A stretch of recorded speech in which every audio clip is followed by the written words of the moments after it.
But do you think a trans woman is a woman? No. Why not? Because I think that women are capable, generally speaking, of having babies, and they have female genitalia, and they have an XX chromosome, and I think the biological markers are relevant. All right, I have to level with you all. I wasn't planning to film today, but this clip landed in front of me, and I sat there for a solid minute just processing what I'd watched. This isn't what you'd expect when Jordan Peterson sits across from two women on a political panel. Most people assume it goes straight to loud, maybe even nasty. That's not what happens. Peterson walks into a setup built to box him in, and he does something almost nobody manages here. He keeps pulling the actual argument apart from the emotional framing around it. My name is Johnson, and this is MAGA Watch, where we cut through the noise and call out exactly what's happening while everyone else is too busy picking a side to actually look at the argument. I'll be jumping in a couple times throughout to break down exactly how Peterson does it. Let's get into it. Do you think, though, because of the heat that has been generated, that your views have been misrepresented at times? Oh, definitely, but that's, you know, that's part and parcel of the process. I did take a very forceful stance, let's say, against some of the excesses of the radical left-wingers, and it's in their best interest to paint me as somehow a figure of the extreme right, because then I don't have to be contended with. But, I mean, it's easy for people's views to be oversimplified in a very large public debate.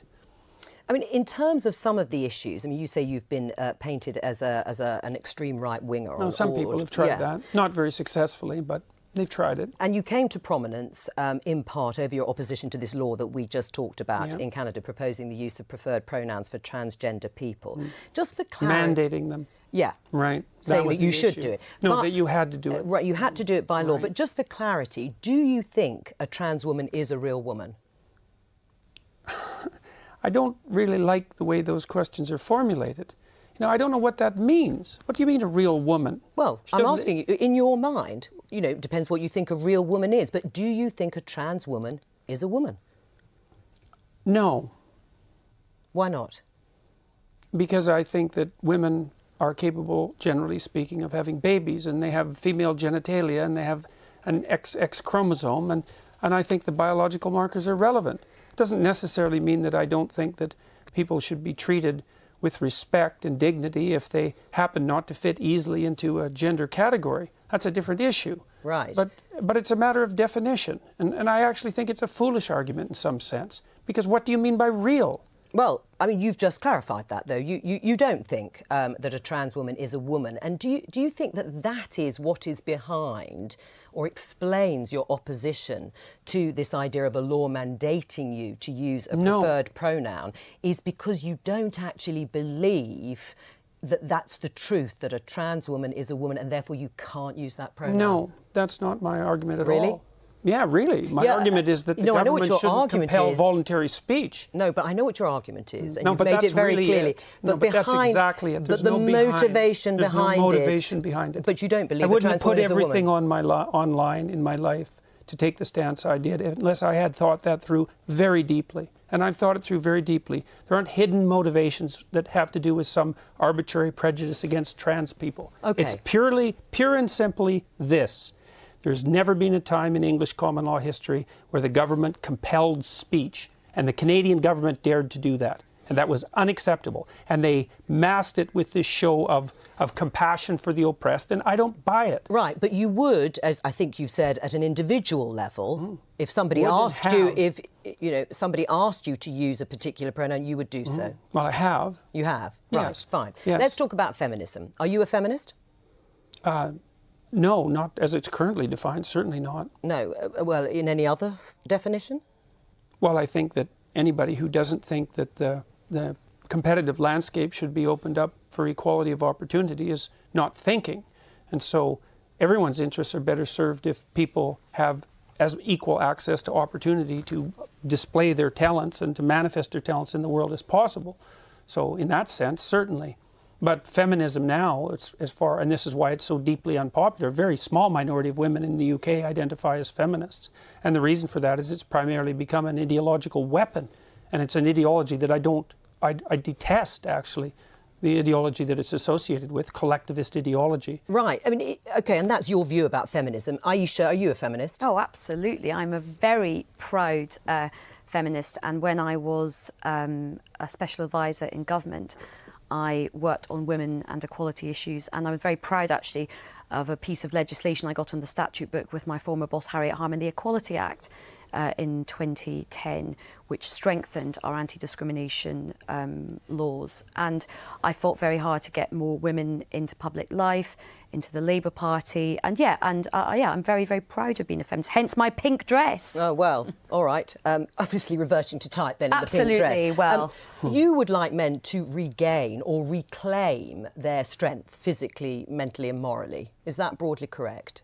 I would say morally, fundamentally, but I think the other things go along with that. Right, and if that But it isn't men precisely who I'm speaking to. It's people. I'm a clinical psychologist. I'm actually interested in individuals, and I'm interested in their fortification against tragedy. You know, every time I do an interview, the interview is always political. It's always political. Well, the clue is in the title of this programme. We are the Daily Politics. No, fair enough. No, look, fair enough. And I'm not casting aspersions at this programme, but the fundamental news that's important about what I'm doing isn't the political element. And the people who talk to me don't talk politically. They say they've watched my lectures. But part and of it is that I think for a lot of people the kind of personal does become the political. Or the political becomes the personal. Yeah, and I think in terms of the... Yeah, but in this situation, a lot of people are wrong, because primarily what's happening is people are watching my lectures, and as a consequence, their lives are improving dramatically. Oh, I'm sure they are. I'm sure people are have had a huge conversion after, and they're much happier once they've been. It's not a conversion. But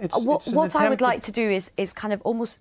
I think at the moment the discussion about feminism is very divisive, and sometimes it can sort of be like, OK, men have to lose and women have to gain. Actually, everybody has a lot to gain by greater equality. Now, whether you get the equality of outcome that you want, I think only time will tell. But certainly, equality of opportunity is very important. And actually, we can agree on that. And a lot of men would benefit from that. So I think a lot of men are having a lot of crises at the moment in terms of mental health, suicide issues, their own sense of identity, because I think some of the stereotypes put on men are quite limiting for them as well. I think they make men quite unhappy as well. The devil's in the details with regards to equality, because I'm an advocate of equality of opportunity. But and I think outcomes. the idea outcomes, that's an appalling doctrine. Stop right here, because this is where the whole conversation shifts and most people miss it completely. For the first half of this interview, everything centers on Peterson. His views on pronouns, his views on trans people, what's really motivating him, what he's supposedly hiding. The journalist is driving the entire exchange, clearly trying to bait him into a slip-up. Then Aisha steps in, and the entire dynamic changes. Here's what's genuinely interesting about this moment. Aisha isn't wrong that men are struggling right now. Mental health crises, identity issues, suicide rates, these are real problems affecting real people, and Peterson agrees with her on that almost instantly. But watch what happens the second equality of outcomes gets brought into it.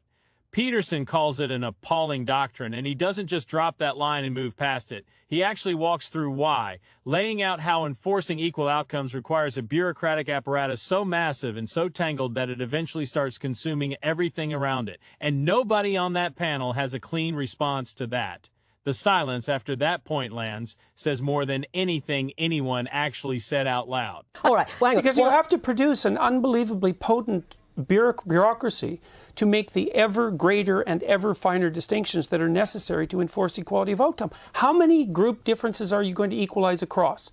Is it just gender and sex? How many genders? No, so gender and ethnicity? How many genders? I think how many what ethnicities? How many races? We'll let Aisha answer. I think what people are trying to do with this, and certainly as somebody who has sought to sort of do this myself, I think you set yourself ambitions for what you would like to see, and then you try and remove as many of the structural barriers and obstacles. So you try and create that fair crack of the whip and that equality of opportunity to see where you get to with the outcomes. That's now, fine. We are in very early stages. It's only 100 years since women got the vote in this country. We have had a long established patriarchal society and set up for a long time in the world in this country. So I think we have a long way to go to see where it plays out. There is no country in the world where we really do have gender equality properly yet in terms of real decision-making and real Some of the power. Scandinavian countries, maybe? But they're still not quite there. And I think you've spoken a lot about this. There's still a way to go in Scandinavia. Things are not perfect in Scandinavia I haven't spoken at all. about that specifically. I've spoken about You spoke about the right stuff yesterday. You talked about the Scandinavian. Well, I've spoken about the fact that, see, one of the things that's happened in the analysis of the differences between men and women is that the social constructionist claim is that the differences are socially constructed, right? Is that it's a consequence of environment that men and women differ. But what the scientific literature indicates is that as cultures become more egalitarian, like they have in Scandinavia, the differences between men and women actually increase rather than decreasing, which is a direct repost to the social constructionist view. So they just deny all that. The biggest differences in the world in interest and temperament are between Scandinavian men and women. It's exactly the opposite of what everyone predicts. Here's what I keep coming back to after watching this whole thing play out. Peterson walks into a room stacked against him, a journalist armed with sharp, pointed questions clearly designed to trip him up, and a proud feminist with real government experience sitting right next to her, ready to back her up. That's basically a 2-on-1 in enemy territory on live television. Most people in that chair would either fold or start swinging. Peterson does neither, and honestly, that's the whole ball game right there. He never once tries to win the room emotionally. He doesn't perform outrage for the cameras. He doesn't play the victim card, even though the entire setup practically hands him the opportunity. He doesn't lob some spicy one-liner just to farm a reaction clip, the kind of thing that blows up for 24 hours and means absolutely nothing after that. He just does the same thing over and over the whole way through. He separates the actual argument from the noise wrapped around it, like someone calmly pulling the meat out of a sandwich while everyone else is still arguing about the bread. And that's exactly why this clip works so well, and why it should honestly embarrass the two women sitting across from him. In a media landscape that rewards drama every single time, where the algorithm practically begs you to yell, Peterson refuses to hand anyone that drama. He gives a position, explains it clearly, sometimes a little too clearly for their comfort, and then just sits there like a patient chess player waiting for someone to actually challenge the logic of it instead of the feeling of it. Nobody takes him up on it. Nobody can. That silence after his point lands says more than anything either woman managed to say out loud. This is what happens when actual substance walks into a room built entirely for performance. The journalist came in with a script built to bait an emotional reaction, and the feminist came in with government credentials but no actual answer for the bureaucratic nightmare Peterson just laid out in plain English. And when the idea itself gets challenged directly, not the vibe, not the headline, the actual idea, it turns out one side had an argument the whole time and the other side just had talking points. That's not both sides doing their best. That's one side showing up prepared and the other side getting exposed on live television. Drop your thoughts in the comments below. Did Peterson dismantle this argument as clean as it looked, or is there something you think he missed? Say what you actually think. My name is Johnson, this is MAGA Watch, and I will see you in the next one.